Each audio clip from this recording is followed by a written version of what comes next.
Hello everyone, আমি Piu and welcome to my channel. আজ বিষ্ণুপুরের একটা ঐতিহ্যময় জিনিস তোমাদের সঙ্গে শেয়ার আমি করব। রয়েছি এখন একটা তাঁত ঘরে।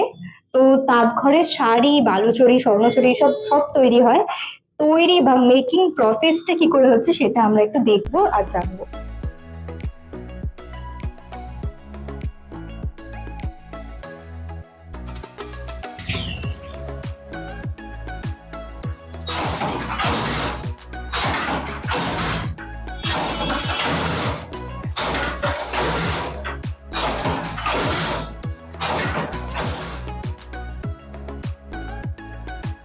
এইগুলো এক একটা ডিজাইন দেওয়া রয়েছে, তাই তো?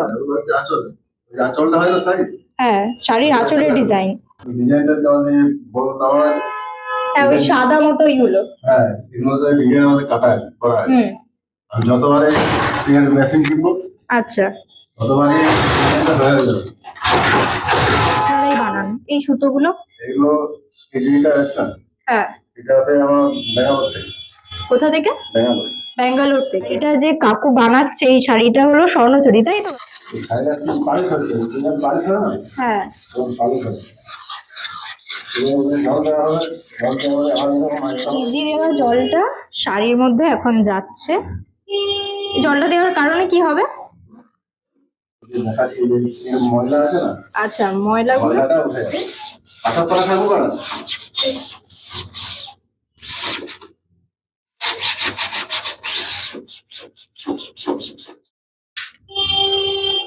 বালুচরী আর স্বর্ণচরীর মধ্যে পার্থক্য কি? পার্থক্য বলতে এই যে সোনালিকা রয়েছে না, এই গোল্ডেন, হ্যাঁ, গোল্ডেন। গোল্ডেনটা উঠে গিয়ে এই যে এই রংটা দিচ্ছে, হ্যাঁ, এই রংটা হবে, এটা হচ্ছে বালুচরী। শাড়িটা এখন টানা হচ্ছে পরের পোর্শনটা করার জন্য। কাকু, এই পুটুলিগুলো কিসের?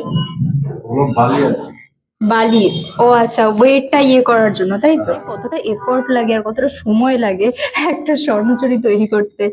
তো খুব ভালো লাগছে। আমি আহ, যখন বিষ্ণুপুর প্রথমবার এসেছিলাম তখনই আমি ভেবেছিলাম যে একবার শাড়ি বোনা দেখি তৈরি হয় সেটাকেও দেখে বেরালাম। আমার অনেক দিনের ইচ্ছে ছিল এই শাড়ি এই তাঁত ঘরে তৈরি হয়ে আর এই যে সামনের দোকান এখানে বিক্রি হয়। বালুচরী আর স্বর্ণচরী যেটা দেখলাম দামটা একটু বেশি, কারণ সেটা হওয়া নর্মাল। যেহেতু এত খাটনি করে তৈরি করা হচ্ছে, এত সময়, এত এফোর্ট লাগছে, এই ধরনের কলকাতাই আমরা ওখানে দেখছিলাম। বালুচরী এটা হলো স্টার্টিং 7,700, বালুচরী এটা 8,700, তাই তো? আর এটা হচ্ছে স্বর্ণচুরি, এটা দিয়ে হবে আপনার 8,700 টাকা। আর আজকের ভিডিওটা এই শাড়ি দেখতে দেখতেই শেষ করছি। ভালো লাগলে একটা লাইক করে দেবেন। বাই।